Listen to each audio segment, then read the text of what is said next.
So, now, silipin natin ang loob. So, kung makikita nyo,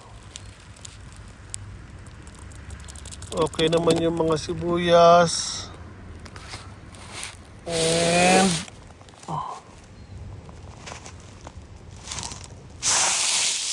okay naman sila, guys.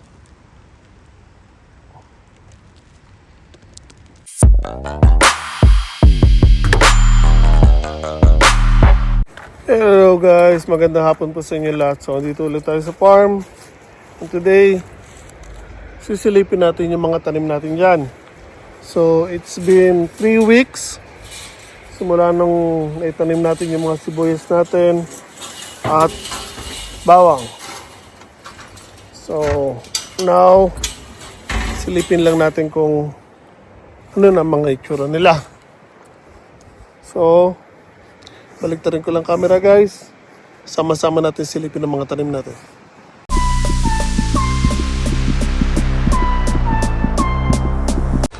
Okay, so now, silipin natin ang mga tanim natin sibuyas. Again, itong unang dalawang garden beds na ito, yan po yung mga sibuyas na galing kay Ishiharasang. Lumundo na to, yung net.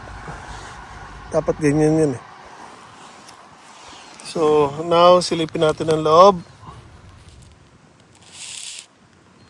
So, kung makikita nyo, okay naman yung mga sibuyas. And,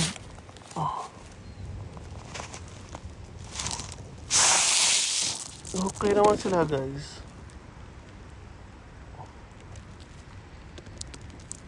So, mukhang maayos lahat ng sibuyas dito. Check naman natin dito sa pangalawa. Ito, lundong-lundo rin to.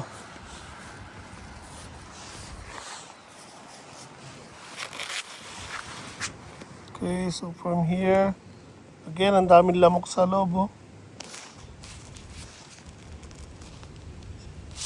Pero namamatay sila kasi hindi sila makalabas na. So, okay din ang mga sibuyas natin dito.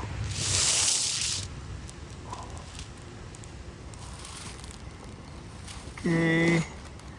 So, magaganda mga sibuyas natin. Again, first and second beds. Okay. So, ito yung pangatlong garden bed. Yung konti dito, yung natira dito, guys. So, silipin din natin.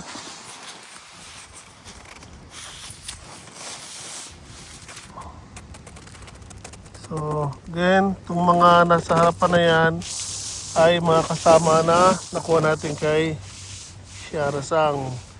So, yung sa mga, yan sa point na yan, malaki na yan, yun na po yung bili natin. Gandun sa dulo. So, kung makikita nyo, yan po mga maayos po sila, masisigla. And now, eto na yung mga bawang natin guys. So, dito pa lang, sa labas pa lang, nakikita ko na may mga sibol na. So, ito ang first time na makikita nyo guys na kung ano ang itsura nila after natin sila maitanim. So, again, it's been 3 weeks guys. So, first look sa mga sibuyas natin, 3 weeks after na maitanim. Bawang pala guys, bawang soy.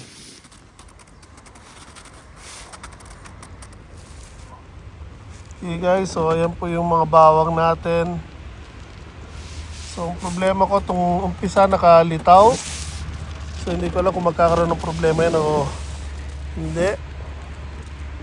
So yun o. So halos sibulan na sila lahat guys o. Although meron pa mga iba na wala pang nalitaw, pero again mostly meron na o. So, ito guys, may magkakaroon ba ng problema pagka ganyan nakalitaw or hindi. So, hindi natin alam. Kaya ito, tabunan natin ng konti.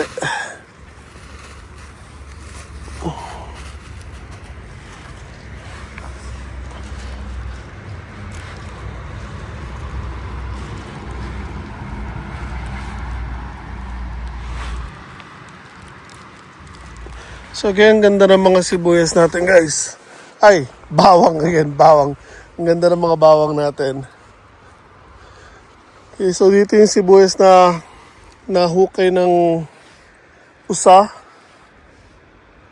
So, again, ito another sibuyas. So ito yung pang-apat na kama ng sibuyas.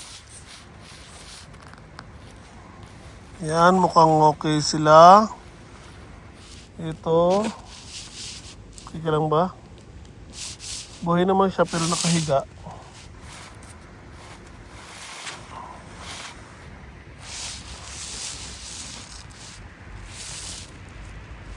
Mukhang okay naman ng mga sibuyas natin guys. Yan, mga nakatayo na. So, next. Ito yung last garden bed natin. Again, 1/4 nito ay sibuyas na pula. So, 350 seedlings ng sibuyas na pula tapos yung brown na. So, 3 weeks after natin may tanim. Ayan po itsura ng sibuyas natin.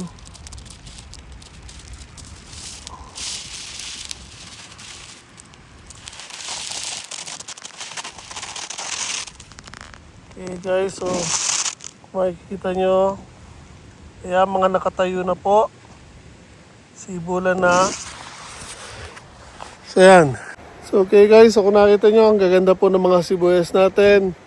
And again, yung bawang natin, karamihan sa kanila, if not all, ay nagsibulan na at medyo matataas na ng ganyan. So again, it's been 3 weeks after natin itinanim itong mga ito.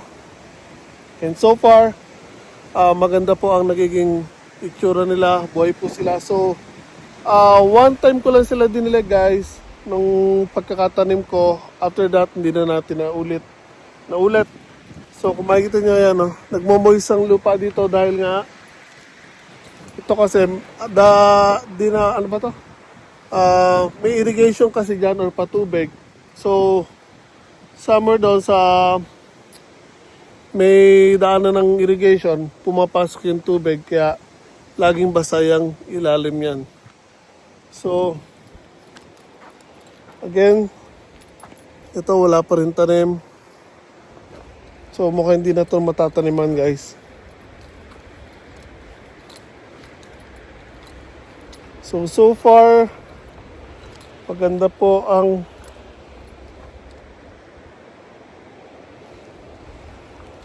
itsura ng mga tinanim natin. Dito basa na yung lupa, dito lambot na. Excuse me. So malambot na yung lupa dito. Yung mga sibuyas dito, kita nyo ba? Hindi ko lang sure, pero ako kasi nakikita ko na sila. Kaya mga tayo-tayo na sila. Napakalamig na guys.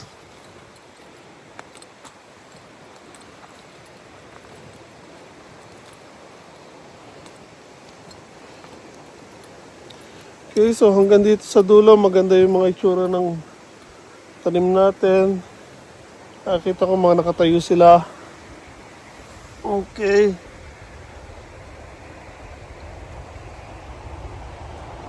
So buhay na buhay sila guys. So hindi ko sure kung nabanggit ko na kung gaano karami ang mga sibuyas natin dito. So ngayon sasabihin ko dahil nga again hindi ko sure kung nasabi ko before or not.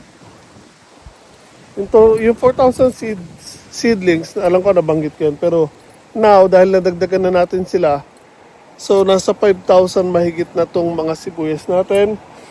And yung bawang is, I think, nasa 1,000 mahigit. Dahil halos tong isang haba nito, nasa 1,000 mahigit. Dahil again, yung sa pinakadulo doon, yung sa may sibuyas na pula, 350 inuna ko. Tapos, may nabakante na 806. So, bumili ako ng sibuyas, pero nataniman ko lahat yon, napuno ko pa. So, papatak na 1,100 something na, 150 na, di ba? Yun yung pinakamahaba. So dito, at least siguro nasa 1,000 ganun. Kaya I think nasa 5,000 something ang mga sibuyas natin.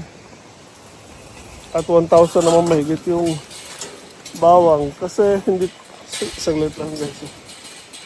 Hindi ko na kasi sila nabilang simula nung binili ko. Dahil nga again, nung namili kasi ako ng seedlings, paspasan kasi or mabilisan, wala na akong oras para bilangin sila dahil nga pakyawan kasi ginawa ko. Pag may nakita akong seedlings, pinapakyaw ko na. Dahil nga nagmamadali akong bumili dati ng seedlings. So, hindi na ako nagkaroon ng time para bilangin kung ilan lahat ang nabili ko.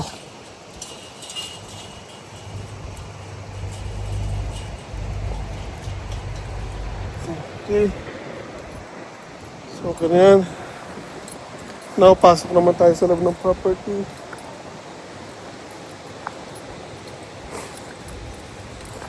Mga papaya ko, tsaka yung natira dito mga sayote, hindi ko pa rin napipitas. Napakalamig na, mukhang ulan ng yelo ngayong gabi. Hindi ko lang sure kasi namumuti ang kalangitan.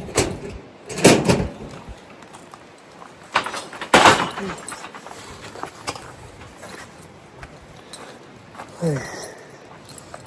So, hindi ko sure kung na-upload ko na yung video ng bago nating laruan dito or not. Pero pakita ko lang ulit to be sure. Yan yung Yanmar na mini Yombo or mini excavator. So i-check ko lang ulit yung ngayon. Hindi ko lang alam kung aandar to ngayon kasi pinakakabit na battery dito palyado. Hindi na nagana kahit sinarge ko sa bahay. So luckily meron akong extra na battery sa bahay. And yun ang kinabit natin dito. So tingnan lang natin kung ano.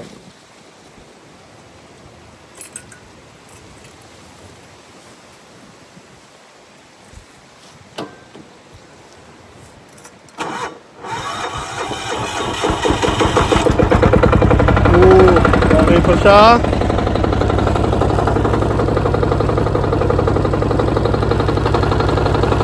So habang hinahayaan natin na uminit yung makina niyan, silipin natin ito sayote.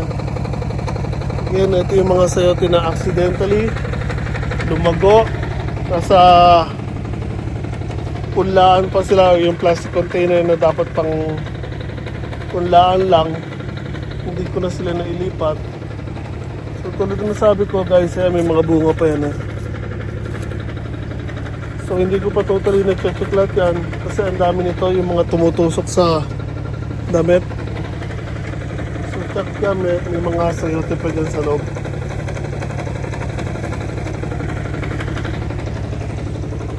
So kung nakikita nyo, ayan yung papaya, naluto na yung dahon sa lamig. Ano? Luto na. Yung mga luya natin, ayan, tuyo na. Tuyo na yung dahon. Pero again, hindi ko sila bubunutin. Hayaan ko lang sila. Yung mga papaya natin, parang yelo na pag ginawa ka mo. Sobrang lamig.